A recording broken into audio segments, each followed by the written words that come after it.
Ciao, benvenuto. Il video di oggi sarà un altro dedicato alla serie sulla cartografia.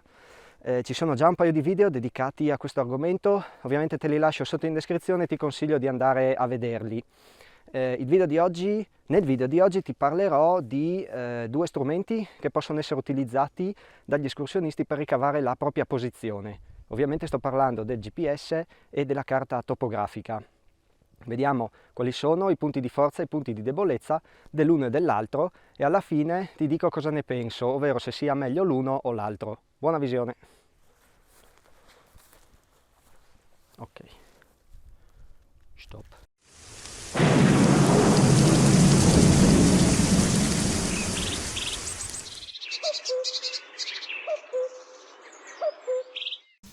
Ormai già da diversi anni col miglioramento della tecnologia e con l'abbassamento dei prezzi il GPS è entrato a far parte del corredo di un escursionista. Infatti ormai la tecnologia GNSS, ovvero la tecnologia del posizionamento globale tramite satellite, è ampiamente utilizzata, molto sicura e garantisce delle precisioni molto importanti. Quindi se una volta l'escursionista comprava la cartina e si portava dietro la bussola, ad oggi può scegliere due sistemi per orientarsi in escursione: o utilizza la classica carta più bussola oppure passa ad utilizzare il GPS cartografico. Spesso il GPS cartografico viene visto come la panacea a tutti i mali, è semplice da usare, funziona sempre, ormai la carta non serve più. In realtà sia la carta topografica che il GPS hanno sì dei pregi ma anche dei difetti. Nel video di oggi adesso andiamo a vedere quali sono i pregi dell'uno e dell'altro e poi alla fine vediamo perché secondo me nessuno dei due strumenti prevale in assoluto sull'altro.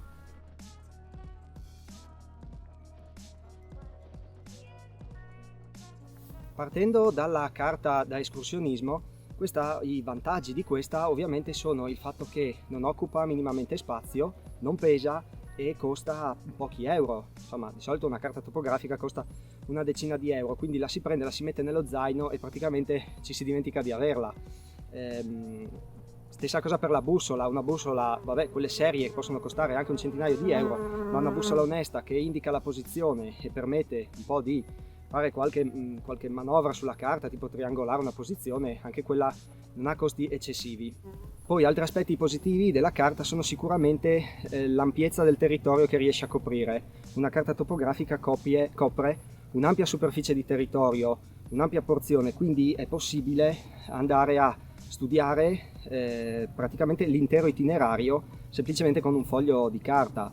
Anche se noi siamo parecchi chilometri lontani dalla nostra meta, possiamo capire come il sentiero, quanto sarà lungo, possiamo calcolarci le pendenze, le esposizioni dei versanti del sentiero. Insomma, si possono ricavare un sacco di informazioni. Altre informazioni sono i nomi delle città, delle montagne, se una zona è boscosa, se c'è un fiume, se c'è una fonte d'acqua. Insomma, una carta topografica in uno spazio alla fine ristretto, perché quando la carta è chiusa occupa una porzione di spazio circa così, poi quando si apre, vabbè, è un po' più grande, ma la si piega, è abbastanza gestibile, ha un sacco di informazioni al suo interno. È ovvio che per leggere al meglio queste informazioni bisogna conoscere almeno un po' di regole base della cartografia, di come si legge una carta, ma sono nozioni abbastanza semplici, poi una volta che uno le ha imparate, se le ricorda le può utilizzare sempre. Un altro vantaggio della carta è che semplicemente utilizzando una bussola ed eventualmente un goniometro è possibile triangolare la propria posizione e ricavare le coordinate, e poi è possibile seguire una traccia, definire una rotta e seguirla. Certo, anche per questo ci vogliono sempre queste nozioni, ma insomma una volta imparate non sono poi così difficili, si possono utilizzare quasi in tutte le condizioni. Veniamo però a quegli aspetti negativi di una carta. Sicuramente la natura stessa della carta topografica, che appunto viene stampata su un supporto cartaceo, la rende deperibile. La carta si può bagnare, si può rovinare, si può strappare, può prendere fuoco, in giornate ventose può capitare che ci vola via, quindi è un qualcosa di deperibile. Inoltre è soggetta a invecchiare. Carte vecchie di 20 anni possono non avere determinati sentieri tracciati in maniera sbagliata, quindi possono portarci all'errore. Un altro aspetto negativo della carta è sicuramente il fatto che in condizioni meteo difficili siamo impossibilitati a leggerla. Sotto un acquazzone, sotto una forte nevicata, di notte, a meno che di non avere una torcia, è difficile leggere la carta se non impossibile. Inoltre la questione di triangolare la propria posizione o capire bene o male dove siamo è facile se ci troviamo in spazi aperti tipo questo, se siamo sui crinali della montagna, sui prati, però se iniziamo a essere all'interno del bosco o se siamo in una situazione di nebbia o di whiteout, la carta diventa pressoché inutilizzabile perché non abbiamo punti di riferimento per triangolare la nostra posizione e capire dove siamo.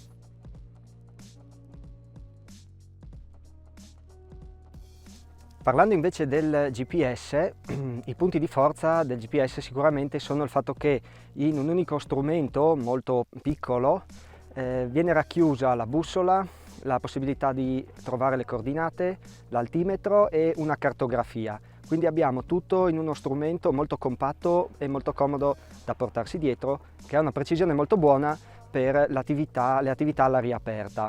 Altri vantaggi del ricevitore GPS sono che permette di seguire una traccia, cioè noi possiamo caricare una traccia GPS e tramite delle funzioni di routing, esattamente come quelle dei navigatori satellitari da automobile, segue una strada e quindi ci dice se girare a destra o a sinistra ad un bivio. Possiamo noi stessi registrare una traccia e possiamo anche segnare dei punti, dei waypoint. Il GPS funziona praticamente con qualsiasi condizione meteo, ovviamente in caso di nebbia molto densa o nevicate molto copiose la precisione magari va un po' a calare, ma comunque il GPS funziona. Anche all'interno di un bosco il GPS ovviamente avrà una precisione minore rispetto a uno spazio aperto, ma funziona.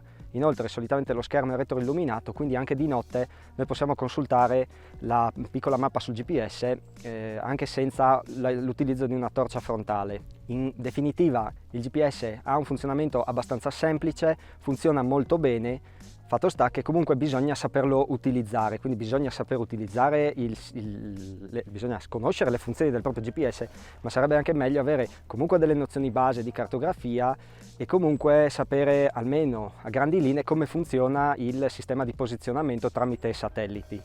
Venendo agli aspetti diciamo negativi di un GPS, ovviamente questo è uno strumento elettronico e in quanto tale funziona con batterie ed è soggetto a malfunzionamenti e rotture. Per quanto questi strumenti vengano pensati e costruiti per l'attività all'aria aperta, sono comunque strumenti tecnologici e sono soggetti a malfunzionamenti. Potrebbe cadere, potrebbe rompersi, potrebbe entrare acqua, i pulsanti magari non funzionano più, si rompe l'antenna del GPS, insomma ci sono una serie di disguidi che possono portare a un malfunzionamento dello strumento e se il GPS non funziona noi in un colpo solo perdiamo la bussola, la cartografia, la possibilità di estrarre le coordinate e l'altimetro. Un altro problema strettamente legato al fatto che è un oggetto tecnologico sono le batterie. Bene o male le batterie soffrono molto gli sbalzi di temperatura oppure le temperature estreme, quindi quelle molto calde o quelle molto fredde, per cui bisogna avere comunque un attimo di attenzione nell'utilizzo del GPS quando si è all'aria aperta per evitare brutte sorprese. Un altro aspetto diciamo negativo del GPS è il fatto che noi possiamo sì consultare una cartografia sul nostro device, però lo schermo è veramente piccolo e non fornisce una buona visione d'insieme. È vero che possiamo spostarci col dito, zoomare, cambiare la scala, però ovviamente la visione d'insieme sarà abbastanza limitata. Quindi abbiamo visto quali sono gli aspetti positivi e negativi della carta topografica e del GPS. Abbiamo visto che entrambi hanno degli aspetti positivi e negativi. Quindi per concludere il discorso, siccome sia il GPS che la carta topografica hanno sì dei pregi ma anche dei difetti, secondo me uno strumento non esclude l'altro. Spesso si tende a ritenere che la carta ormai sia superata e basti il GPS. In realtà secondo me sono due strumenti che possono collaborare. Ha poco senso secondo me fare un confronto diretto tra i due, cioè dire uno è meglio dell'altro. Questo perché è vero che gli strumenti, tutti e due gli strumenti definiscono la stessa cosa, servono a definire la nostra posizione, però secondo me sono due strumenti molto diversi e non si possono andare a confrontare in maniera diretta. Gli aspetti positivi di uno e negativi dell'altro vanno a compensarsi. Secondo me la soluzione migliore è utilizzare sia il GPS ma anche la carta topografica. Con il GPS io posso ricavare la posizione e posso vedere in maniera molto veloce se un bivio devo andare a destra o a sinistra, ma poi se devo andare a modificare il mio itinerario, se voglio andare a vedere cosa mi aspetterà tra un'ora di cammino, tiro fuori la carta, col GPS il GPS mi dà la posizione, riporto la posizione sulla carta e studio l'itinerario. La quantità di informazioni che mi dà la carta e la possibilità di sapere cosa e come evolverà il sentiero e il territorio che mi dà la carta, secondo me il GPS non può darmele o me le può dare con molta difficoltà. Una carta, come ti dicevo all'inizio, costa poco, occupa poco posto, la compriamo e la teniamo nello zaino. Un GPS in realtà è un investimento un po' più importante, diciamo siamo su un centinaio di euro. Se poi lo sappiamo utilizzare bene, non vedo perché il GPS non possa fare da supporto alla carta topografica. Poi ovviamente dipende cosa andiamo a fare. Se facciamo un'escursione molto vicino a casa nostra, in zone dove sappiamo benissimo dove siamo, il GPS è più che sufficiente, ci tiriamo giù la traccia e poi ce la scarichiamo al computer e ce la teniamo lì. O allo stesso modo basta semplicemente la carta. Ovvio, se si vanno a fare escursioni un po' più difficili, GPS e carta topografica secondo me sono la soluzione migliore. Infine, prima di concludere il video, ti dico cosa faccio solitamente durante le mie escursioni. Io non ho un GPS cartografico, quindi cosa faccio? Solitamente porto con me la carta topografica, ce l'ho sempre con me se mi reco in luoghi che non conosco. Poi come GPS io utilizzo il mio smartphone, il mio telefono. Sul telefono io utilizzo l'applicazione OruxMap con le Open Android Map. Il GPS io lo utilizzo, il telefono lo utilizzo come GPS per ricavare la mia posizione. Se voglio sapere dove sono, a che punto sono arrivato, utilizzo il mio telefono, accendo un attimo, attivo il GPS, faccio partire l'applicazione, controllo la mia posizione, poi eventualmente se in realtà voglio vedere come va il sentiero, dove devo andare, se posso accorciare il giro, utilizzo la carta, la posizione me la dà il telefono, riporto la posizione sulla carta e controllo il giro. Spesso e volentieri non utilizzo nemmeno il GPS, se so bene o male dove sono, do un'occhiata alla carta, così a grandi linee, giusto per capire dove sono e dove devo andare. Fortunatamente non mi è mai capitato di perdermi di brutto e quindi non ho mai avuto la necessità effettiva di sfruttare il GPS per ritrovare la strada. Però se dovesse capitare, so che ho il telefono con me, ho una cartografia sul telefono abbastanza buona che mi permette di ritrovare il sentiero. Certo, ovvio, bisogna stare un attimo attenti quando si utilizza il telefono come ricevitore GPS. Il telefono, anche quello, il telefono principalmente in un'escursione, almeno per quanto mi riguarda, io lo vedo come strumento per eventualmente chiedere aiuto in caso di emergenza. Quindi quando io parto la mattina ho sempre la batteria al 100%, durante l'escursione solitamente tengo la modalità aereo in modo da consumare poco la batteria e il GPS lo accendo solo quando mi serve, stando attento a non farlo sul bordo di un crinale con le mani impegnate, nel senso quando tiro fuori il telefono pongo un attimo di attenzione perché mi girerebbero le balle sia che mi cadesse, poi mi si rompe e devo prenderne un altro, ma anche perché mettiamo che cade, si rompe, dopo bisogna chiamare qualcuno, anche semplicemente per far sapere che si è in ritardo e non c'è più batteria, non c'è più telefono. Quindi si può utilizzare anche il telefono in escursione, è molto comodo, ma bisogna prestare attenzione a quando lo si utilizza e bisogna prestare attenzione soprattutto alla batteria. Bene, allora per questo video io ti ho detto tutto. Fammi sapere sotto nei commenti cosa ne pensi, se ti piace di più utilizzare la carta, se utilizzi solo il GPS, oppure sei d'accordo con me che questi sistemi possono benissimo coesistere e anzi probabilmente sono la soluzione migliore.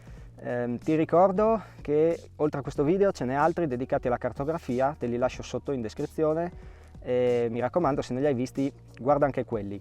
Io spero che questo video ti sia piaciuto, ti ringrazio per averlo visto, noi ci vediamo nel prossimo video. Ciao, a presto!